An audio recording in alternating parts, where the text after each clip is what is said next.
পৰিয়ালৰ হাতত ration card আছে তেওঁলোকক আমি এখন কাৰ্ড দিব খুজিছো যিখন কাৰ্ডেদি হস্পিটালতে হওক নাৰ্ছিং হোমতে হওক 5 লাখ টকালৈকে প্ৰত্যেক বছৰে আপোনালোকে বিনামূলীয়া চিকিৎসা ল'ব পাৰিব অৰ্থাৎ অৰুণোদয় পাব 8 লাখ পৰিয়ালে ৰেচন কাৰ্ড পাব 10 লাখ পৰিয়ালে আৰু সৰ্বমুঠ 52 লাখ পৰিয়ালক আমি এখন কাৰ্ড দিম যিখন কাৰ্ডৰ সহায় লৈ আপোনালোকে গভৰ্ণমেণ্ট হস্পিটাল হওক অসমৰ ভিতৰত হওক অসমৰ বাহিৰত হওক যতে আপোনালোকে ট্ৰিটমেন্ট কৰে 5 লাখ টকালৈকে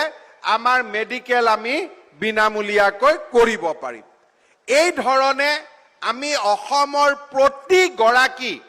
দুখীয়া পৰিয়ালৰ ওচৰত আমি যাবৰ বাবে সিদ্ধান্ত লৈছো ইয়াৰ লগে লগে 10 লাখ পৰিয়ালক প্ৰধানমন্ত্ৰী আৱাস যোজনা নিৰ্মাণৰ কাম চলি আছে বিধৱা পেন্সন বৃদ্ধ পেন্সনো আমি ইতিমধ্যে সাৰ্বজনীনভাৱে প্ৰতি গৰাকী আই মাতৃলৈ পঠোৱাৰ ব্যৱস্থা কৰিছো এই গোটেই আঁচনিবিলাকৰ লগত আজিৰ পৰা নতুনকৈ যে 18 পৰা 45 বছৰৰ ভিতৰত বিধৱা হলে 25,000 কৈ টকা পোৱাৰো আৰু এখন নতুন আঁচনি আমাৰ এই আঁচনিবিলাকৰ ভিতৰত জমা হল বুলি আজিৰ পৰা আমি গৌৰৱেৰে ক'ব পাৰো শ্ৰদ্ধা ৰাইজ এই গোটেই আঁচনিবিলাকৰ জৰিয়তে অসমৰ দুখীয়া লোকক আমি সহায় কৰাৰ বাবে চেষ্টা কৰো আৰু দুখীয়া দৰিদ্ৰ লোকসকলেও লাহে লাহে নিজৰ আৰ্থিক অৱস্থা সুন্দৰ কৰা আমি দেখা পাইছো আপোনালোকে দেখা পাইছে যোৱা কিছুদিন আগতে আমাৰ প্ৰায় 26,000 ল'ৰা ছোৱালীক আমি চৰকাৰী চাকৰি দিছিলো কোনেও কতো এটকা নোলোৱাকৈ কিমান দুখীয়া ল'ৰাই চৰকাৰী চাকৰি পাইছিলে যোৱা 3 দিন আগতে আমি আকৌ পৰীক্ষাৰ ৰিজাল্ট দিছিলো অহা 23 তাৰিখে আকৌ আমি 10,000 ল'ৰা ছোৱালীক আমি একেবাৰে কোনেও টকা পইচা খাব নোৱাৰাকৈ আমি বিনামূলীয়া চাকৰি দিয়াৰ ব্যৱস্থা কৰিছো এনেকে চাওঁতে অহা 6 মাহ 7 মাহৰ ভিতৰত আমি টোটেল 1 লাখ পৰিয়ালক আমি চৰকাৰী চাকৰি দিয়াৰ আমি ব্যৱস্থা কৰিম আজি আপোনালোকে দেখিছে যে অসমত কি ধৰণে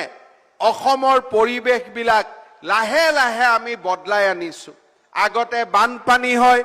মানুহে 3-4 বছৰলৈকে সাহায্য নাপায় আজি বানপানী হল আমাৰ সাহায্যৰ কাম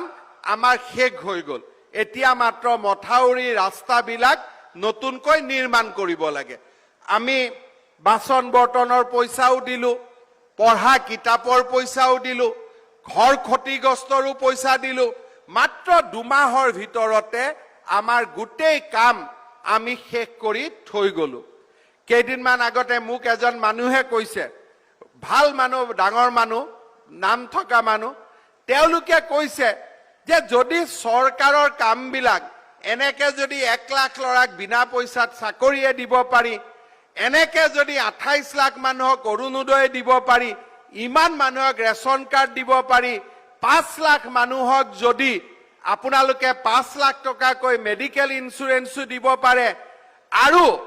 লগতে যদি ইমানবিলাক আঁচনি কৰিব পাৰে তেতিয়ালে আগতে কিয় এই কামবিলাক নহৈছিল তেতিয়া মই এটাই কথা কওঁ যে নৰেন্দ্ৰ মোদী আগত ভাৰতৰ প্ৰধানমন্ত্ৰী নাছিল এতিয়া নৰেন্দ্ৰ মোদী ভাৰতৰ প্ৰধানমন্ত্ৰী আপোনালোকে আশীৰ্বাদ কৰিব আমি এনেকে প্ৰতিটো দিনতে আমি যাতে ৰাইজৰ কল্যাণৰ কাৰণে চিন্তা কৰি থাকিব পাৰো আৰু ৰাইজৰ বাবে আমি কাম কাজ কৰি থাকিব পাৰো আজিৰ সভাত মই পুনৰ এবাৰ আমাৰ অসম চৰকাৰৰ পঞ্চায়ত আৰু গ্ৰামোন্নয়ন মন্ত্ৰী ৰঞ্জিত কুমাৰ দাস ডাঙৰীয়া আমাৰ বিভাগৰ বিষয়াসকল আৰু শোণিতপুৰ জিলা কৰ্তৃপক্ষক এই অনুষ্ঠানৰ বাবে পুনৰ ধন্যবাদ জনাই আৰু আমাৰ সমগ্ৰ অসমতে বিভিন্ন জিলাত আজি যি সভা সমিতি অনুষ্ঠিত